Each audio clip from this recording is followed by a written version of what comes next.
जब तक माँ बाबूजी थे, मैं मायके कभी भी चली जाती थी, किंतु बाद में पता नहीं क्यों एक लक्ष्मण रेखा सी खींच गई। 1 साल हो गया था मुझे मायके गए, यहाँ तक कि रक्षाबंधन पर मैंने राखी भेज दी थी।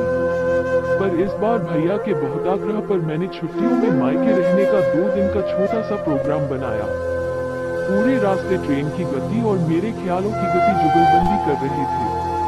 बाबूजी की बरसी के बाद पहली बार मायके जा रही थी।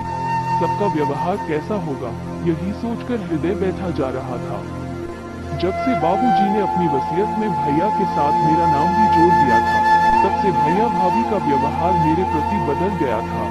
रिश्तों में एक अजीब सी दरार आ गई थी। भाई बहन का प्यार वसीयत की बलि चढ़ गया था। बेटियां तो अपने मायके सिर्फ अपने माता पिता भाई भाभी का स्नेह लेने के लालच में मायके आती है। उन्हें सिर्फ यही लालच होता है कि उनके मायके के द्वार उनके लिए सदा खुले रहे। यही सोचते सोचते मैं अपने गंतव्य पर पहुंच गई थी। भैया स्टेशन पर मुझे लेने आए थे।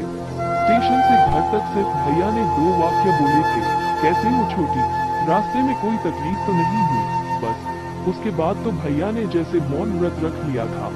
घर पहुंचकर भाभी ने जिस तरह से दरवाजा खोला, उनके व्यवहार से मन में कुछ दरक सा गया। घर में चारों तरफ माँ बाबूजी की यादें बसी थी और हर कोने में मेरा बचपन खेल रहा था।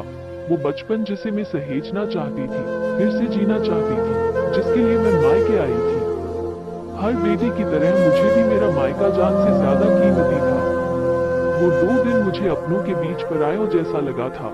आंखें बार बार छलकने को बेचैन थी।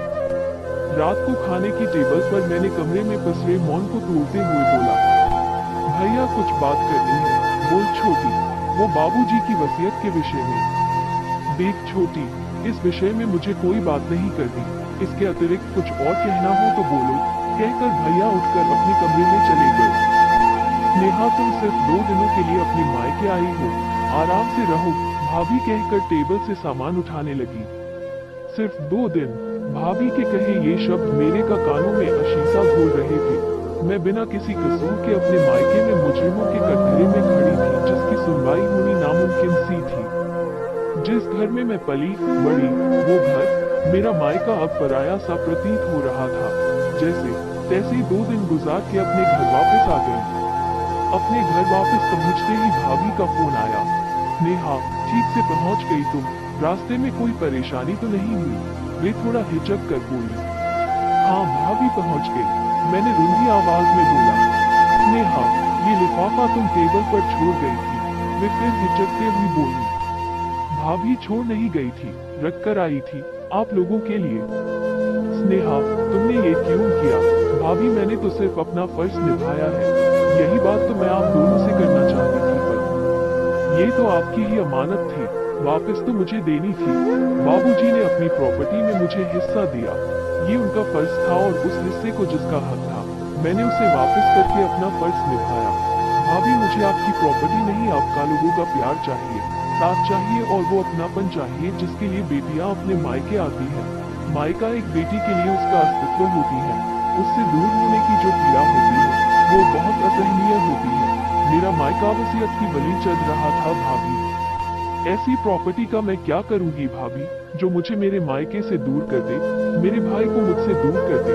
मेरे लिए ये पपैच बोझ थे। मैं तो पहले ही आपको देना चाहती थी, किंतु मायके के रास्ते जाने पर कदम थम जाते थे। भाभी मुझे कभी भी प्रॉपर्टी का लालच नहीं रहा, मुझे तो सिर्फ मेरे मायके का लालच था। मुझे तो सिर्फ मेरा मायका चाहिए, कहकर मेरी आवाज मेरे गले में अटक गई। छोटी, तू कब इतनी बड़ी हो गई, पता ही नहीं चला। तेरी बातों ने तो मुझे बौना कर दिया। हम तो स्वार्थ और गलतफहमी की आग में अपने रिश्ते स्वाह कर रहे थे। मुझे माफ कर दे छोटी। तेरा मायका तेरा था और तेरा ही रहेगा। दूसरी तरफ से भैया की आवाज सुनकर अब तक आंखों में रुके मेरे आंसू अविरल बहने लगे। कहानी पसंद आए तो कृपया चैनल को लाइक